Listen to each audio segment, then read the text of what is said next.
10 a.m. and 11 a.m. 1 p.m., 2 p.m., 3 p.m. and 5 p.m. News at noon, 12 noon. News from across the states, 4 p.m. And our major news at 6 p.m. Citizen FM 93.7. Always precise in news broadcast. This is 93.7 Citizen FM, Abuja.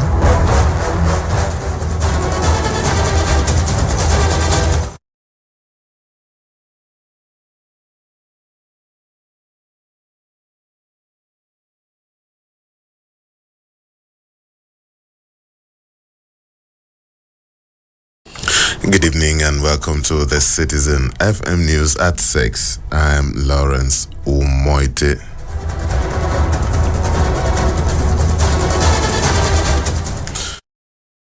Tinubu has inaugurated the Presidential Committee on Fiscal Policy and Tax Reformations in Nigeria.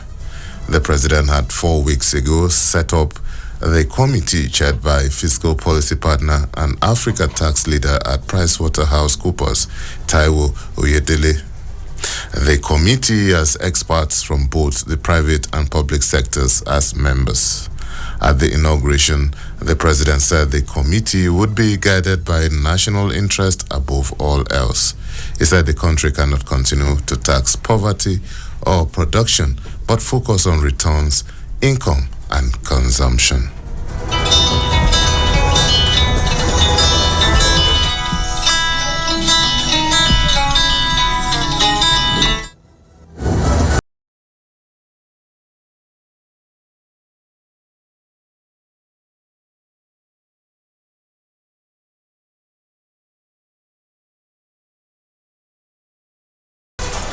President Bola Tinubu today met with the Director General of the World Trade Organization, Professor Ngozi Okonjo-Iweala, at the Presidential Villa in Abuja.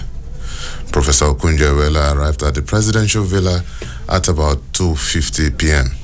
She was accompanied by a former Minister of State for Health under President Goodluck Jonathan's administration, Dr. Ali Pate. Professor Okonjo-Iweala last met with the President in June when they both attended the Leadership Summit in Paris, France. The Senate President Godswill Akpabio and the leadership of the upper lawmaking body are currently meeting with the organized labor at the National Assembly complex in Abuja. According to the Nigeria Labour Congress President, Comrade Joe Ajaero, Labour visited the lawmakers at the invitation of the Senate over their grievances about the subsidy removal.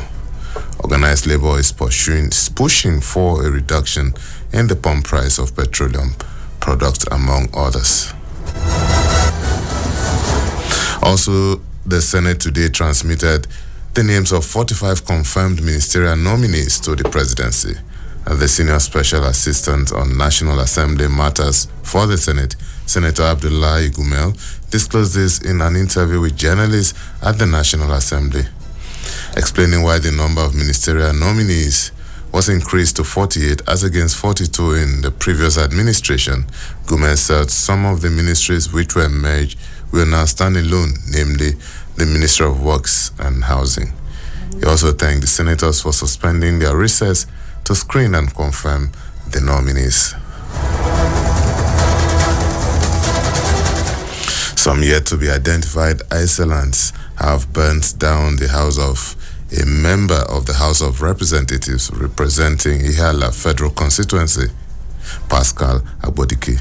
It was gathered that the hoodlums invaded the house located in Umayambosi in Ihiala local government area at about 1 a.m. today and started shooting sporadically before setting the compound ablaze.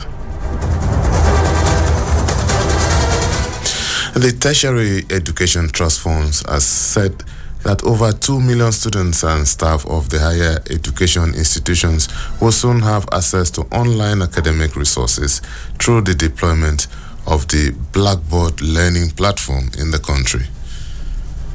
Sonny Echono disclosed this at the flag-off of a 3-day workshop on the implementation of the enhanced Blackboard learning management system and Train the Trainer program in Abuja.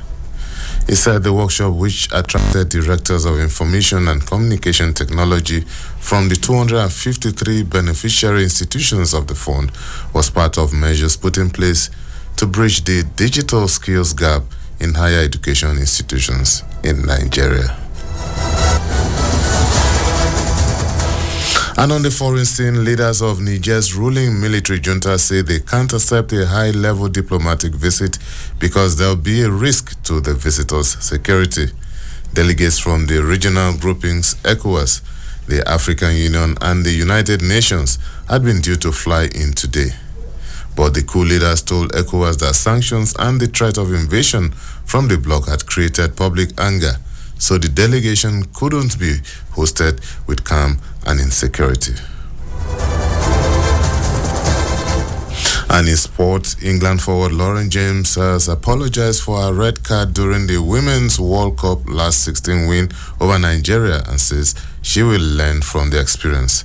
She was sent off following a VAR review for stamping on Michelle's Alozia's back in a tie England won on penalties. James will be suspended for Saturday's quarterfinal against Colombia. The 21-year-old was one of the stars of England's group games with 3 goals and 3 assists. And that's the Citizen FM News at 6. I am Lawrence Omoiti.